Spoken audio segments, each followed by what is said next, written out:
Legacies of War training video. My name is Emily. My name is Charlie. And my name is Caleb. And in this video, we're going to go over an education program and workshop that we developed to discuss unexploded ordnance, the history of Laos, and some of what Legacies of War does. We'll demonstrate what we're going to be teaching these students and how you can do this in your own workshops.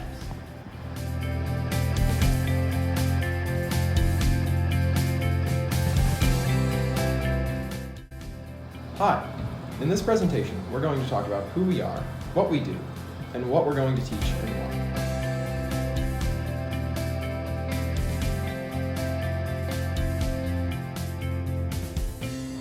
why. Our first section is on UXO in Laos. So in this section, you're going to talk about what UXO are, where they're found, and why UXO are dangerous.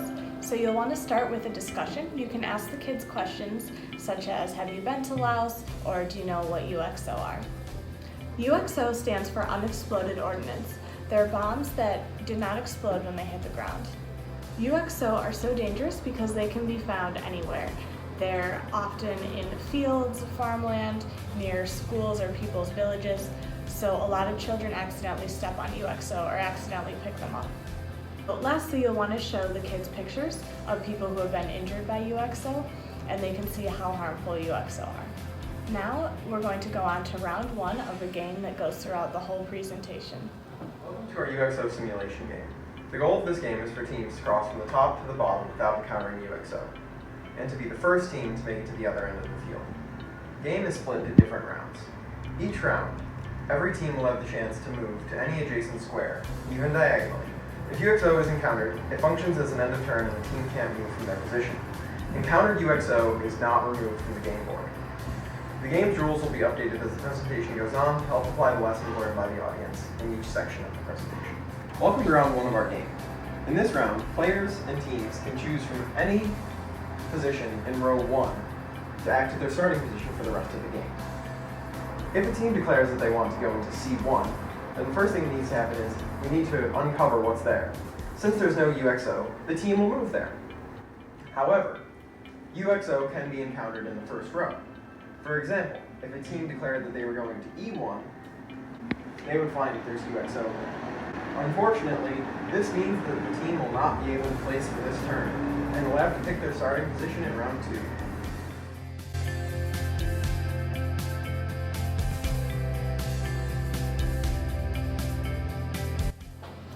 In this section, we're going to talk about how unexploded ordnance became a problem in Laos. It's important to understand where these bombs came from in order to solve the issues that they present. Some of the questions that you might be able to ask at the beginning of this section of the presentation are, if anyone knows about the Vietnam War, and if so, what they know.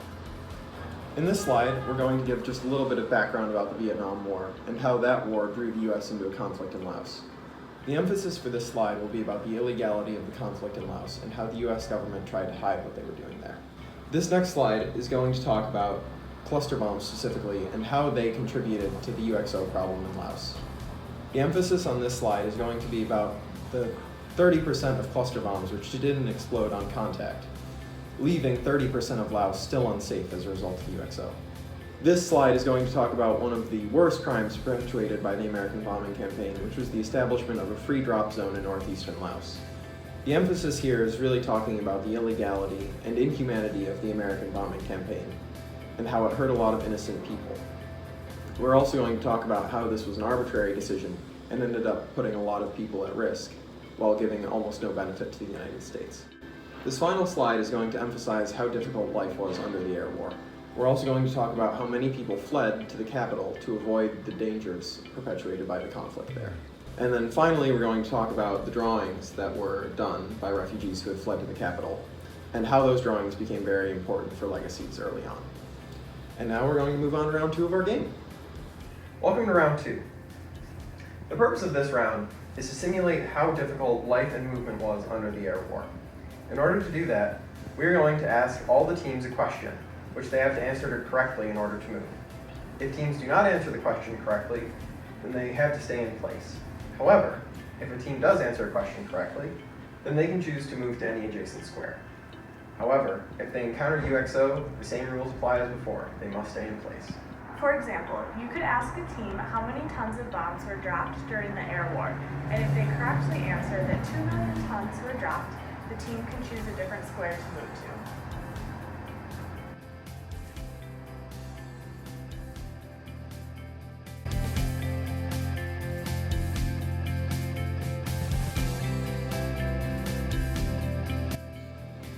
In this section, I'll be talking about the origins of Legacies of War and some of the specific things that led to its foundation and its original goals. And a lot of this has to do with these illustrations that were discussed in the previous section. So the way we'll start this is by getting the kids engaged in an activity where we give them each a pen and paper and have them come up with some ideas about their home life and their home and try to come up with their own drawing that resembles these drawings. We will pass around some copies of the original drawings of the refugees and give some more background on them and their stories and have the students compare these drawings to their own, trying to put themselves in the shoes of the people that were dealing with these issues directly. So the reason these drawings are so important is because in 2003, our executive director and founder Chanapa received some of these drawings and was inspired to spread awareness of the secret war in Laos and tell the stories of these people. And this led to the founding of Legacies of War as an organization that specifically focused on this education and awareness.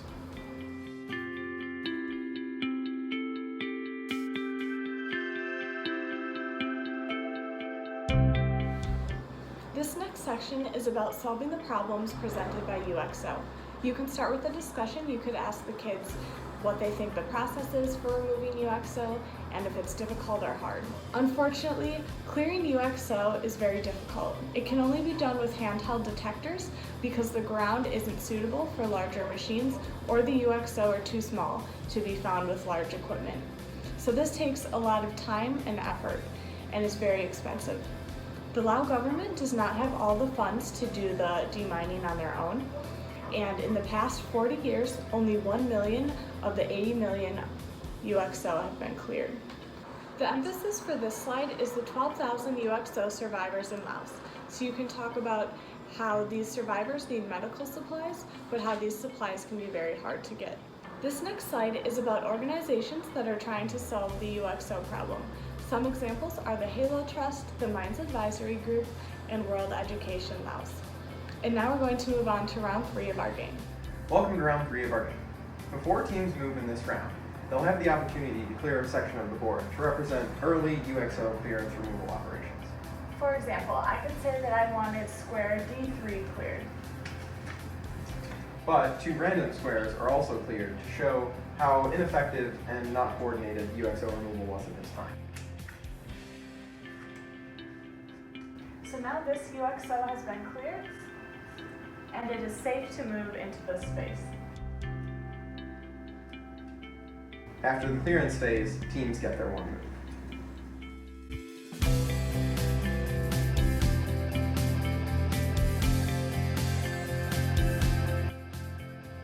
In this section, I'll be discussing a little bit about what Legacies of War does to try to support these solutions and the organizations that work on them.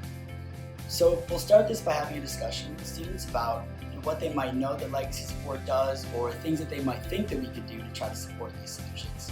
So the foundation of all this work is what we call the 3 pillars of Legacies of War, which are history, healing, and hope. This refers to teaching people about the history of UXO in Laos and the issues behind them, providing for a space for healing of the wounds of war, and building hope for the future of a safer Laos. These are accomplished through different programs that fall into 3 main categories, which are educational programs, advocacy programs, and community building programs. The first of these programs that we'll cover is our education programs. And what these are programs that are designed to teach people about the history of UXO in Laos, and beyond that, just the history and culture of Laos in general. And the way that we do this is by speaking and presenting at different events, hosting different events of our own, running workshops such as this, and having different social media and other web service outlets to communicate information.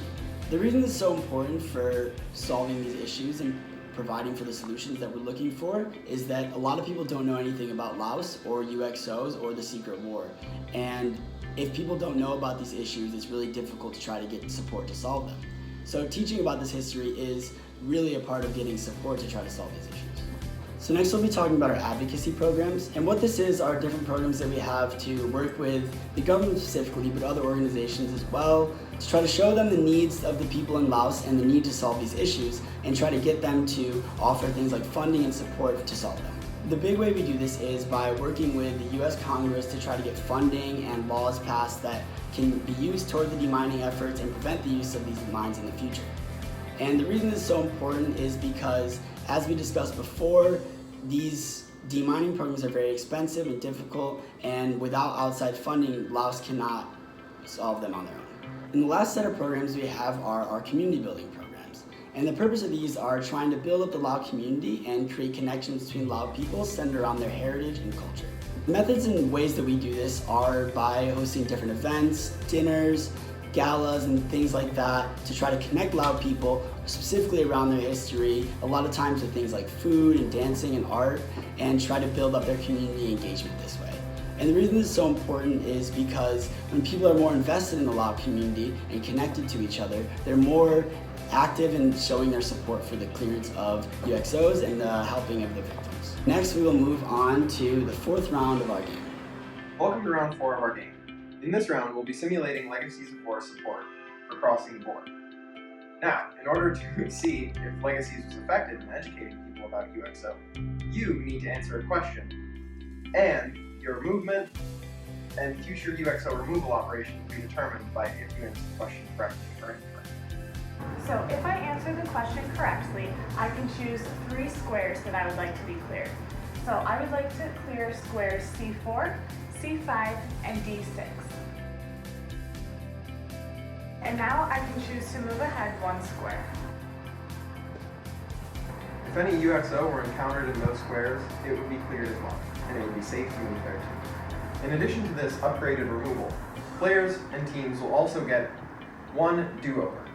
This do-over is to effectively simulate Legacy's education efforts and services for victims of UXO. In this case, it will act as a get-out-of-jail-free card. If a team lands on UXO, they can use this to not have their turn ended immediately, and they can still move to another square if they want.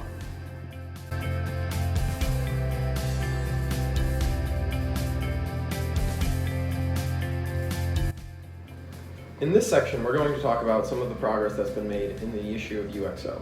In order to engage the students in this section, we're going to start off by asking a few questions.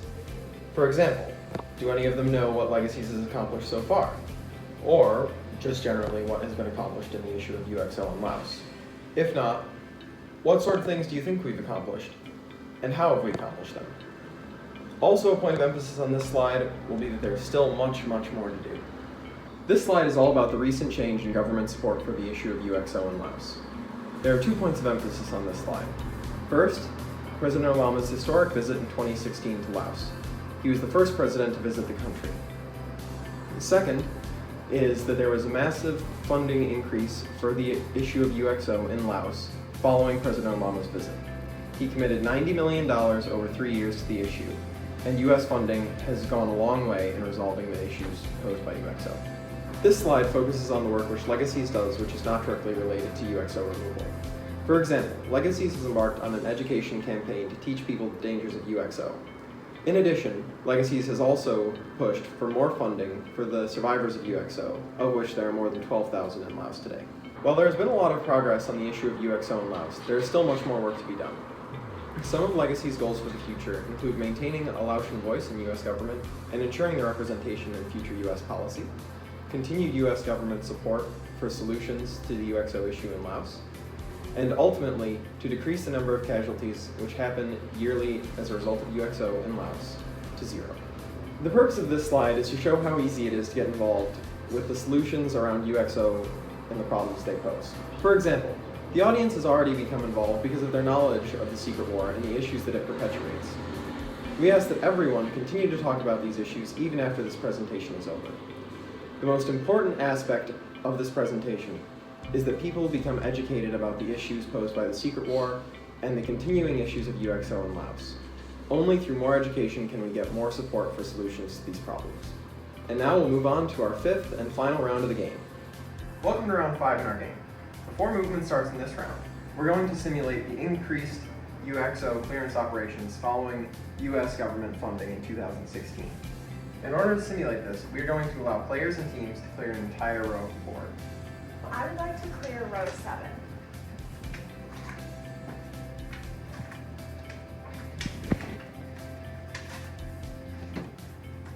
So all of these UXO have now been safely removed. And I can move down 1 square. Following the end of round 5, UXO clearance operations have ceased. Players and teams will simply take turns moving the game piece down across the board to see who can get to the finish line first. So, in the normal fashion, teams will get 1 move per turn. If UXO is encountered, the same rules as before apply. If the team is able to make it to the end of the board before any other team, then they have won.